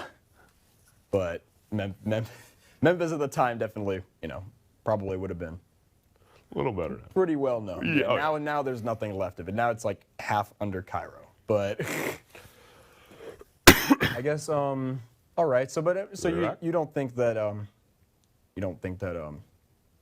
Antigonus would have been able to fully reunite the empire? But I think he would have done a pretty bang-up job between him and Demetrius, who had the nickname the Besieger for a reason. Yeah. And even though the last siege of his life he failed on at Athens, but whatever. I think that he was named after Rhodes. I think that it definitely would have given us a very different history. I think that the famous stuff of Pyrrhus of Epirus, probably would not have basically ever become as famous as he is, because he probably would have still been fighting for the Macedonian, the Antigonids. Yeah. I think that I don't. The Antigonids did hold the crown of Macedonia until Roman occupation. Yeah, that is true. And I think that the Antigonids probably never would have actually tried to invade Italy. I don't think that they probably would have had their hands tied up trying to defend Greece from Roman incursions. But I don't know how the Roman incursions probably would have taken longer, but the biggest reason why the Romans went to Greece in the first place was because they wanted to fight against the Macedonians who had allied themselves with Carthage. But I mean, that could lead us to a whole different thing if the Antigonids were actually had large amounts of power, though. They were a conquering force, not an occupying force. Yeah, we can only guess what would have happened. But I mean, there's so much complexities in this era that, especially after years and years of conquering, administering an empire is, well, a hell of a lot harder. And I think that's, I mean, obviously Alexander didn't really live long enough, but I think that basically Alexander's entire life was based off of conquering. I mean, he had plans to conquer all of Arabia. He had plans to have an invasion of Carthage. Like, this man, all he thought about was he wanted to conquer the rest of India. Like, he basically, I think that his empire would have been extremely poorly run under Alexander because he basically he did nothing but conquer. And the Greeks themselves, you know, they had their kind of like, they're like, oh, barbaros, like these people are inferior, I don't want to interact with them sort of thing. And they definitely wouldn't have wanted to like rule the territory themselves. So it's like, I think that it's really one of those things where it's just, I think the whole thing was doomed from the start. Yeah. Although, maybe we should start segueing. Yeah, we should segue in. So we're going to segue into the next period, and we're going to talk about Rome, which this comes pretty much right after. So we're going to segue into Rome. We'll give a quick intro to that. Fall of the Republic. So the Republic has existed officially for, I mean, if you want to go by Roman sources, at this point, 600 years? But it was 700, but... I mean, at this closer probably to 100 or 200 years. But yeah, I mean, the Roman Republic as like a major power, basically, was arising at this same era, and they had fought wars against the Carthaginians, the Etruscans. Yeah, they had defeated the Etruscans first. They defeated the Samnites. They took over basically Italy, and they defeated. Well, they didn't defeat him like in battle, but they managed to hold out against Pyrrhus's invasion, and Pyrrhus got distracted doing other stuff, and then died by taking a roof tablet to his head in Greece, and then was beheaded. That's how it goes. That's how it goes. How all famous generals die, apparently. But the Romans would defeat the Carthaginians 3 times. They'd burn the city of Carthage, and at this time, they were probably the most powerful faction in the Mediterranean, at least, if nothing else. And they were still a republic, though, but things were getting pretty close. There was a lot of instability growing in Rome. And they hadn't had up until this point, they hadn't basically had any internal problems, or at least internal problems that could lead to civil war until this point. And until we get to Sulla, which I don't know if you want to talk a little bit about Sulla. It will be in the documentary, but you can give a little bit. Do you know anything about Sulla? Lucius Cornelius Sulla. He's the first famous dictator of Rome that defeated Marius and took over. He marched his army into Rome, basically. They told him, and he marched. Hey, break the thing up before you get past the Rubicon.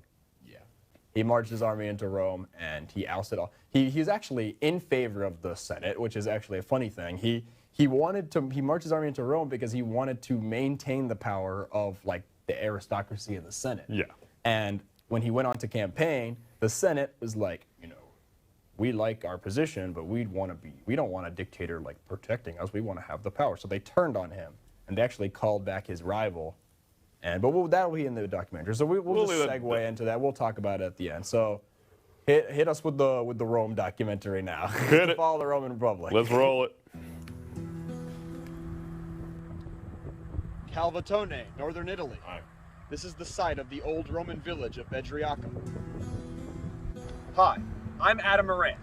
In 69 AD, 2 separate battles would take place here at Bedriacum between 3 men fighting to become Emperor of Rome. The empire was once again in a state of civil war in the latest round of internal conflict. For roughly the last 150 years or so, Rome has been stricken with relatively constant infighting and struggle that would bring the final collapse of the old republic and bring rise to an empire. Now, you'll get to witness the various battles and conflicts that took place in the waning days of the Republic and during the turmoil of the first imperial dynastic transition in the year of the 4 emperors. See the vast numbers of soldiers, their formations, and the context and history of the engagements. Now, on Decisive Eras.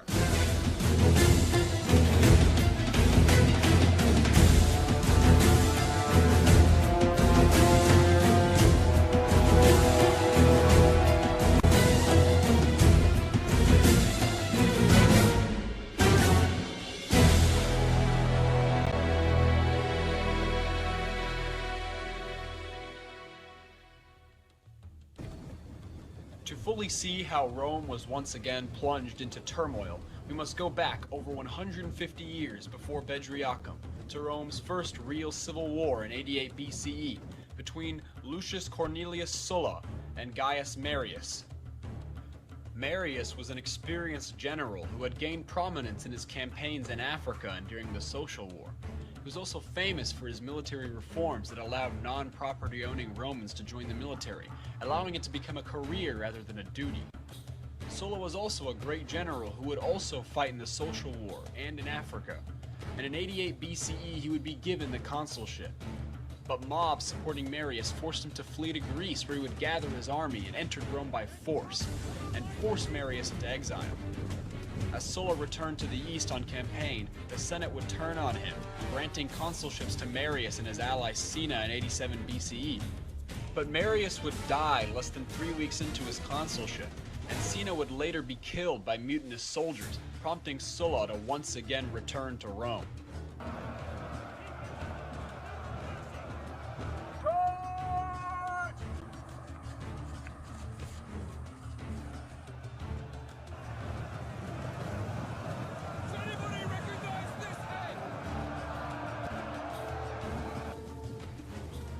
In 83 BCE, Sulla would once again march on Rome, defeating Marius the Younger and the rest of his supporters by 80 BCE. He'd be reinstated as dictator of Rome and execute most of his enemies, but his reign would be short-lived, as he would resign the following year. After Sulla's resignation from the dictatorship, the Roman Republic would seemingly be spared for the time being. Over a decade later, the Republic would avoid another potential disaster in 63 BCE, as Cicero would foil the Catiline conspiracy, resulting in the execution of most of the conspirators. For the time being, it seemed the Roman Republic would be spared, but another conflict was already brewing. By 60 BCE, the first triumvirate would be formed between three of the most powerful men in Rome: Julius Caesar, Pompeius Magnus, and Licinius Crassus. The three would use their power and influence to circumvent various constitutional and senatorial obstacles. Crassus was the richest man in Rome, who would also gain military prominence in his victory against Spartacus. Pompey was considered to be the greatest general in Rome at the time for his various victories in Iberia and in the east against Mithridates and the Cilician pirates. Caesar, on the other hand, was a young and rising commander. He would be given command in Gaul, where he'd fight for many years, defeating various tribes and bringing Roman rule. Disaster would strike the first triumvirate, as Caesar's daughter Julia, who was married to Pompey, would die in 54 BCE. Even worse, Crassus would be decisively defeated by the Parthians at Carrhae in 53 BCE, resulting in his death. This would officially end the first triumvirate, leaving only Caesar and Pompey to face each other. Caesar's many victories in Gaul had made him extraordinarily popular, especially with his soldiers and the people. This would prompt Pompey to oppose Caesar in the Senate, resulting in them becoming rivals. By 49 BCE, Caesar had conquered all of Gaul, but he refused to release his legions, and the Senate declared him an enemy of Rome. Rather than surrender, he took the 13th Legion and marched it into Italy. Caesar was loved by his soldiers, and they were willing to do almost anything for him. In 49 BCE, this loyalty would be displayed as Caesar would lead the 13th Legion over the Rubicon into Italy. This would catch Pompey and the Senate completely off guard, as they had no legions to defend Rome. They would abandon the city to Caesar, retreating south and eventually to Greece. A 4-year civil war would begin, as Caesar would follow Pompey into Greece. Pompey would initially seem to have the upper hand once he had gathered his legions. But in 48 BCE, they would meet at Pharsalus. Both Caesar and Pompey would bring roughly 8 legions to bear against one another. But Caesar's legions were severely under strength, and he only had 22,000 men and 1,000 cavalry. Against him, Pompey's full-strength legions of 36,000 legionaries and 7,000 cavalry. Pompey would organize his legions in a traditional triple-line Roman formation, but Caesar would have to stretch his men thin in order to match the full length of Pompey's army. He'd also create a fourth line in hopes of countering Pompey's overwhelming cavalry number. There was a large distance between the two armies, and Pompey would hold his position, ordering his men not to advance. This would force Caesar to charge on Pompey. As the battle would begin, Pompey's overwhelming cavalry numbers would push back Caesar's cavalry. But then, Caesar's fourth line would hold the cavalry at bay, and in fact, force them to rout. Caesar's remaining cavalry would flank around Pompey's army, and his battle-hardened veterans would break Pompey's left wing, which would flee the battle, causing mass panic. Caesar would win a great victory and take very few casualties. Caesar would pursue Pompey to Egypt, but when he got there, he would find that he was already dead. At Pharsalus, Pompey would be decisively defeated by Caesar, and he would barely escape with his life. He would attempt to flee to Egypt, but as he arrived, he would be executed under orders of Ptolemy XIII. To Ptolemy's surprise, this would deeply anger Caesar, and in fact, he would aid the Queen Cleopatra in her civil war against him. After his stay in Egypt, Caesar would continue his campaigns against the remaining Pompeians, defeating Scipio at the Battle of Thapsus in North Africa in 46 BCE. Caesar would become dictator for life, but he was extremely lenient to most of his enemies. However, this may have resulted in his downfall, as in 44 BCE, he would be assassinated, and one of the conspirators would be his forgiven friend, Brutus. The conspirators, led by Brutus and Cassius, had hoped to liberate the Republic, but to their surprise, they had only enraged the people, as well as Caesar's adopted son and heir, Octavian, and his friend and general, Mark Antony. Brutus and Cassius would flee to the east, but they would be given time, as initially, Mark Antony and Octavian would turn against one another. However, the two would reunite along with Lepidus to form the Second Triumvirate, as reports of Brutus and Cassius's growing number of legions came in. In 42 BCE, the triumvirs under Octavian and Mark Antony would face off against the liberators led by Brutus and Cassius at the Battle of Philippi. As many as 200,000 men would fight to decide the final fate of the old Roman Republic. The two massive armies would collide. Antony would face off against Cassius, and Octavian would face off against Brutus. Octavian's legions would be pushed back by Brutus, but on the other side, Antony would push back Cassius. And upon hearing a false report that Brutus had been defeated, Cassius would commit suicide. Brutus was able to rally Cassius's legions before chaos could ensue, and an orderly retreat was maintained. On October 23rd, the two armies would once again face off against each other. Brutus's attack was repulsed, resulting in a terrible slaughter. Thousands would die, and most of his men would rout in confusion. As Octavian and Antony's forces neared Brutus's camp, he would retreat with his remaining legions to nearby hills, but after realizing that victory was impossible, he would commit suicide. The liberators had been decisively defeated at Philippi, with the remaining Republicans being relegated to Sicily and the surrounding waters. The last remaining Republicans, led by Sextus Pompeius, the son of Pompey, would be defeated by 36 BCE, as Lepidus and Octavian would lead their forces into Sicily. The following year, Sextus would be captured and executed, officially ending Republican resistance. The new triumvirate would now control Rome, but the peace would not last long, as Lepidus would be pushed out of the alliance, and Octavian and Antony would renew their former conflict. With Mark Antony in the east and Octavian in the west, the last civil war of the Roman Republic would begin in 32 BCE. Octavian had been looking for an excuse to declare war on Antony, and would use Antony's affair with Cleopatra to fuel a propaganda campaign against him. Along with this, Octavian would illegally seize Antony's will, reading it to the Senate and accusing him of anti-Roman sentiment. Octavian urged the Senate to declare war on Cleopatra as he knew Antony would come to her aid. When he did, the Senate stripped Antony of all of his power and labeled him a traitor to Rome. Both Octavian and Antony would raise their legions, each mustering over 200,000 men. In 31 BCE, Octavian and Antony would meet at Actium in a massive naval battle. Over 700 ships would be involved, and Antony would personally lead his fleet into battle. However, he would be defeated by Octavian's forces and forced to retreat. Antony would retreat to North Africa, leaving a majority of his legions stuck in Greece without supplies, where they would surrender soon after. The legions Antony hoped to raise in North Africa had switched sides and joined Octavian, forcing him to retreat to Egypt.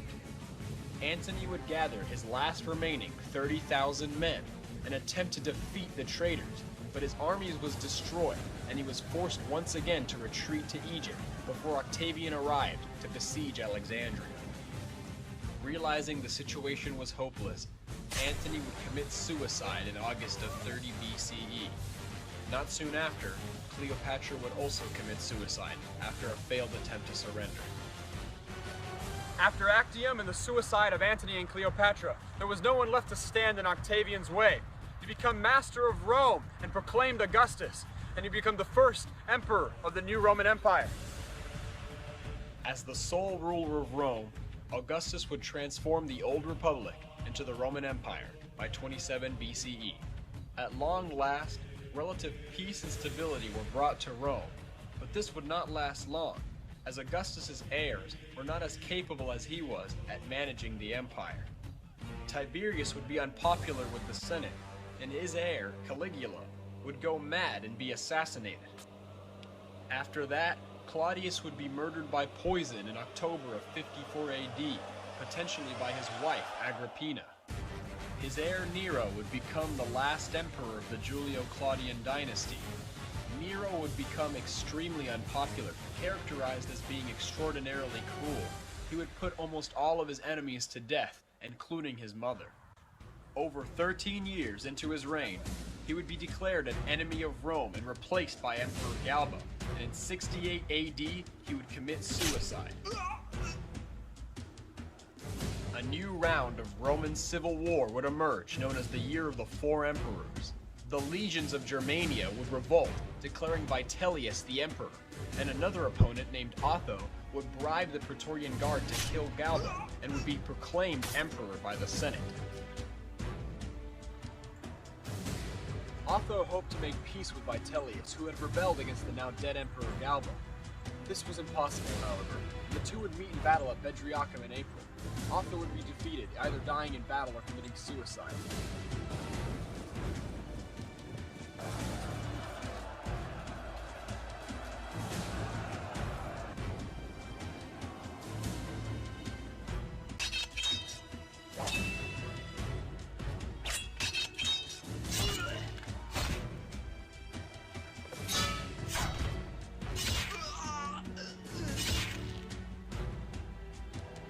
Vitellius would be next to be declared emperor. However, he proved to be extremely violent, killing large numbers of his enemies and rivals, as Rome fell into massive debt. However, the civil war would continue, as the legions of the eastern provinces who had been fighting in Judea declared Vespasian emperor. Vitellius had made many enemies, and Vespasian was also able to turn the Danube legions to his side. In October of 69 AD, Vespasian's forces would defeat Vitellius, ironically at Bedriacum, the same place he had previously defeated Otho. By the end of the year, Vespasian's forces assaulted Rome, catching Vitellius as they tried to escape and executing him.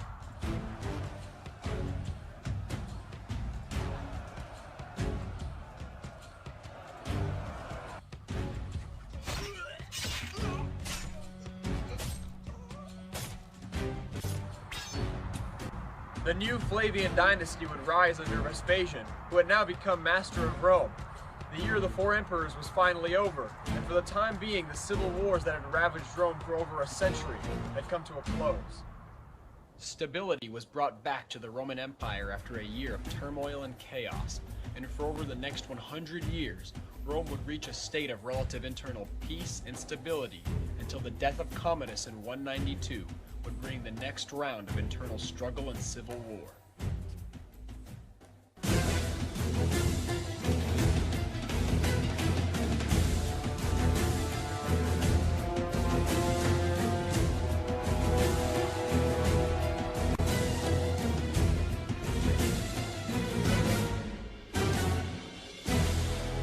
Aren't you violent?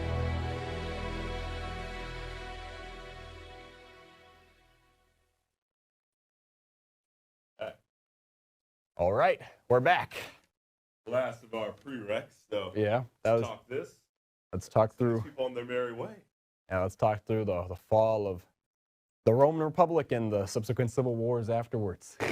Or a lot of civil wars. I think that documentary covered 4. So All these emperors know how to do just things kill each other for triumvirate.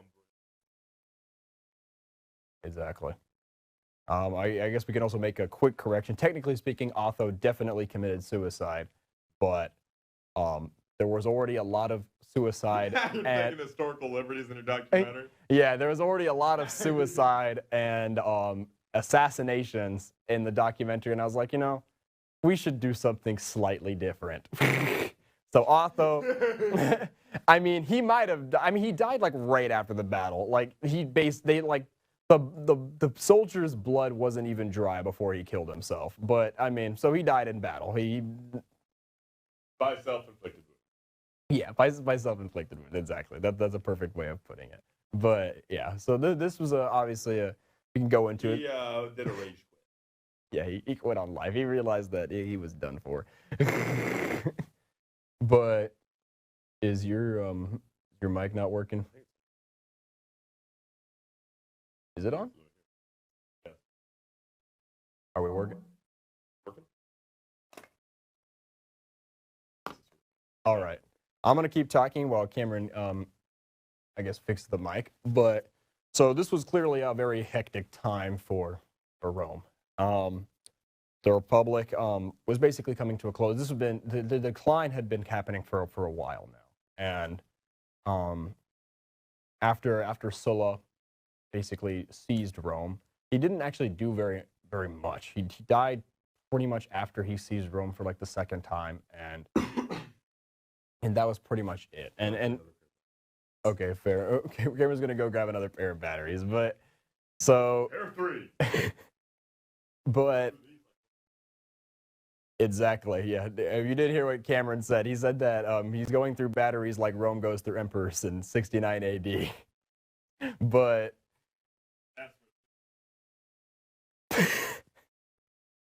that is unfortunately true.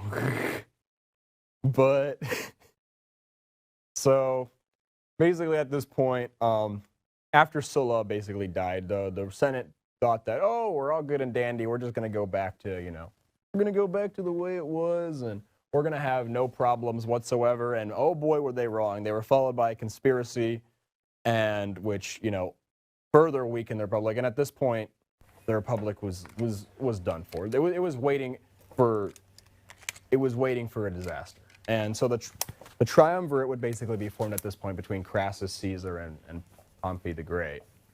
And after the death of one member, you can have 3 to balance each other out, because one of them can never become too powerful, because then the other 2 will fight against him. But as soon as there's 2, only one can remain, basically.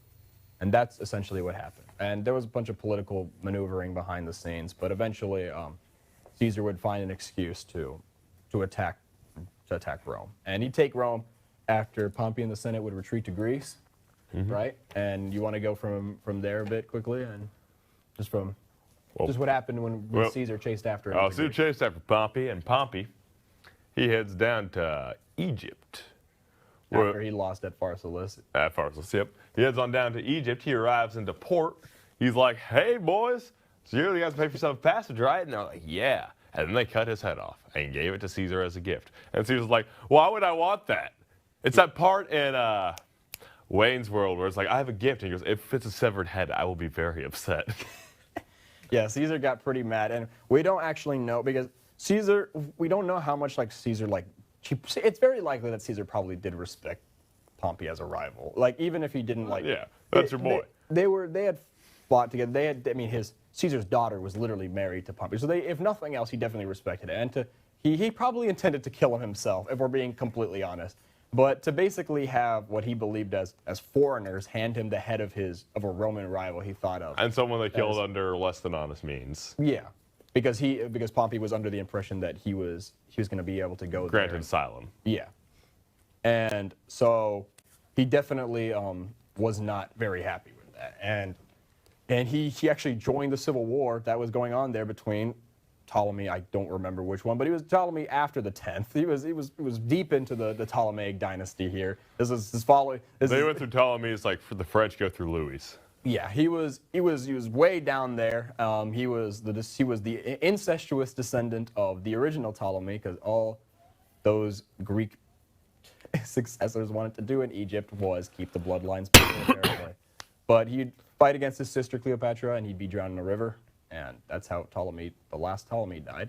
And Caesar would have a son with Cleopatra, and then he'd go to fight the rest of the senators that had gone in their own separate ways, I guess. And then, but I guess this is basically what the documentary has already covered. So I guess we can go mostly to like. Yeah. Yeah, and I mean, what do you have? We can talk about, I guess alternate histories. What do you think? Do you think Caesar was? I mean. He technically never declared himself emperor. Caesar, but do you Just think a little he would, dictator for life? Yeah. Do you think he would have headed in that direction? Do you think he would have made a good first emperor of Rome? What do you think? I about think Caesar? in all but name, he was the first emperor of Rome. I agree with that. Augustus, of course, has the title first emperor. Found Rome a city of brick, left a city of marble. But at the same time, it's Caesar. Yeah. See, I mean, most people literally think that Caesar was the first. I mean, Caesar's name. Well, Augustus is technically the term for it. I mean, everyone is like Caesar because of he just even handed down to like the Germans with Caesar, Kaiser, yeah, Czar, yeah, all of.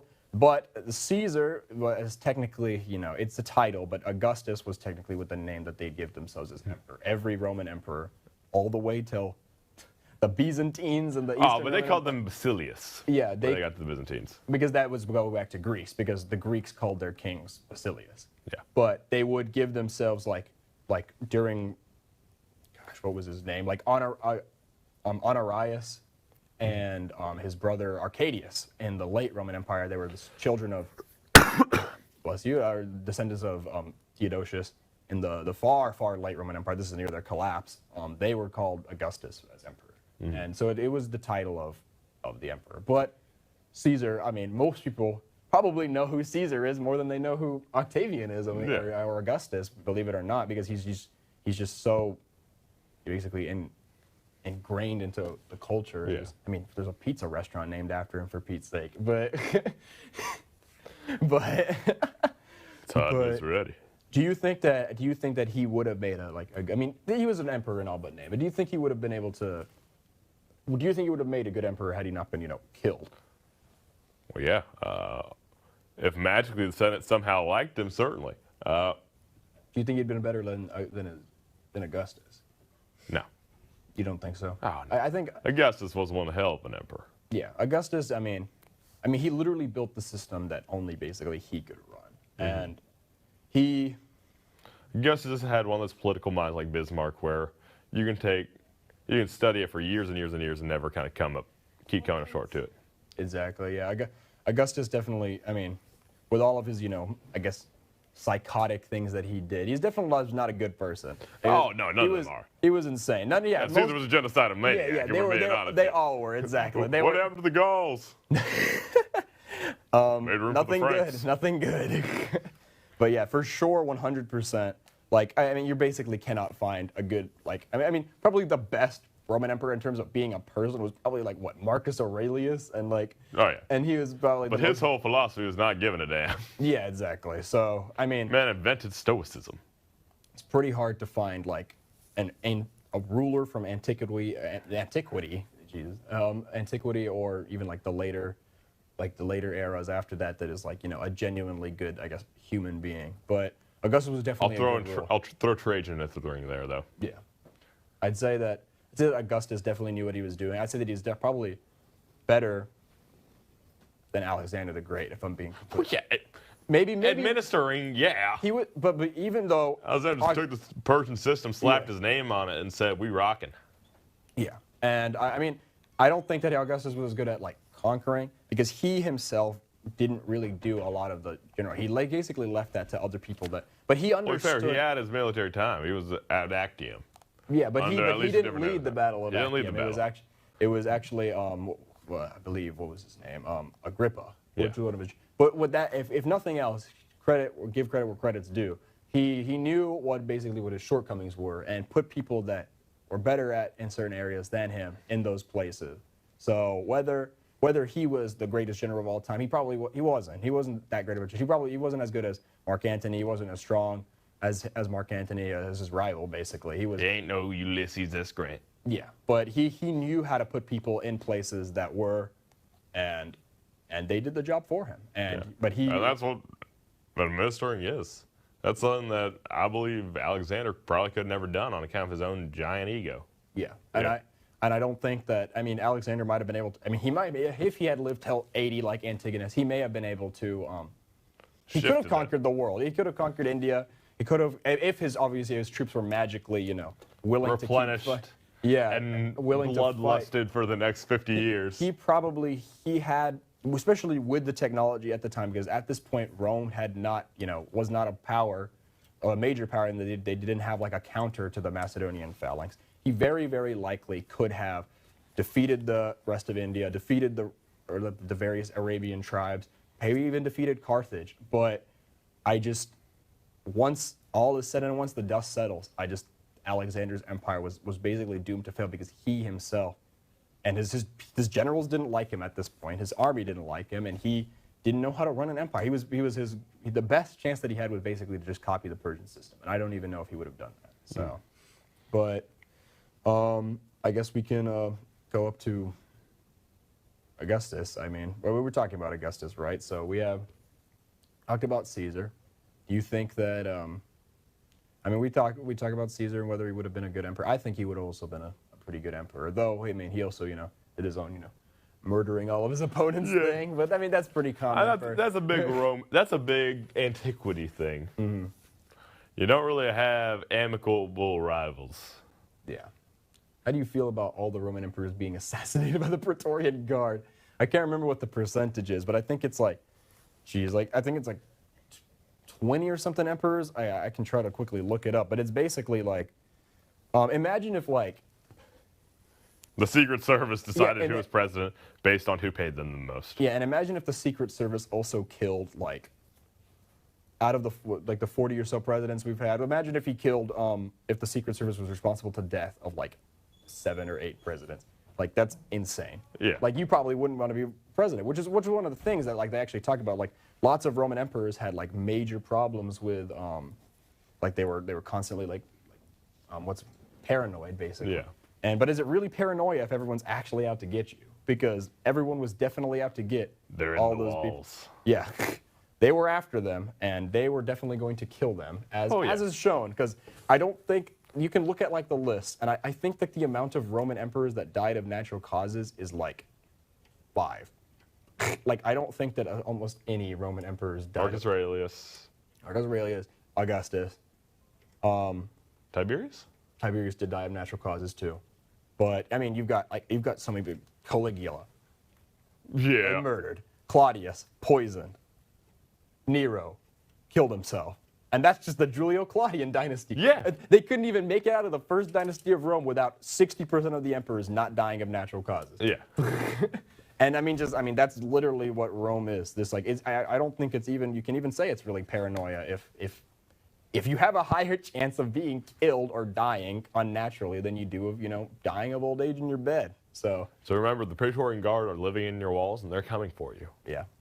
Don't let the Praetorian Guard get you. All right. We about ready to close this out, you think? Yeah, what do you think? I mean, let's go all the way to Aurelian. quick rundown of Aurelian before we wrap up. Aurelian was basically a dude. He was a general, was a commoner. A dude.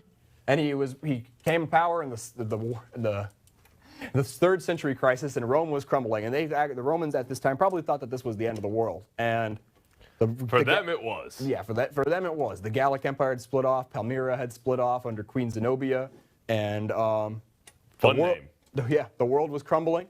The Sassanid Persian Empire was fighting the Palmyrans, and Aurelian suddenly came to power, and he reunited the entire empire on his lonesome. Just defeated all of them. Defeated Zenobia twice. Reunited the Gallic Empire with the Roman Empire, and then he was assassinated accidentally by his own troops because there was a plot against him because he was a commoner by some soldiers. And his soldiers, some of his loyal soldiers, were like, we should protect, the greatest emperor we've had in a really long time. This dude who actually deserves the title. Exactly. And they were like, so at night, they were like, we're going to go kill these traitors, and so they went out to do that, and they made a bunch of noise, right? And the Emperor Aurelian heard the commotion, and he got out of his tent, and he was like, what's going on here? And his soldiers thought that Aurelian was one of the people that they were trying to kill, and they stabbed him to death. Allegedly, which sounds like a very convenient story for them just killing Aurelian and being like, we thought he was one of the bad guys. Yeah, so the story goes that either they were trying to kill him for some reason, or they were just absolutely incompetent, but they accidentally killed the greatest emperor, one of the greatest emperors of Roman history in general, but definitely at the time, the savior of Rome, and plunged the empire into more civil wars afterwards. And that's just one of, the 50,000 civil wars that Rome had. So I guess we'll leave it there with Emperor Aurelian getting killed by his own soldiers accidentally at the night. Yeah, and here's to next time. Here's the next time. Thank you for joining us. I had a blast, Cameron. Hell yeah. Thank you for having me. Thank you for coming on. All righty. All right, we rocking. Until next time, we're going to clean up the set now.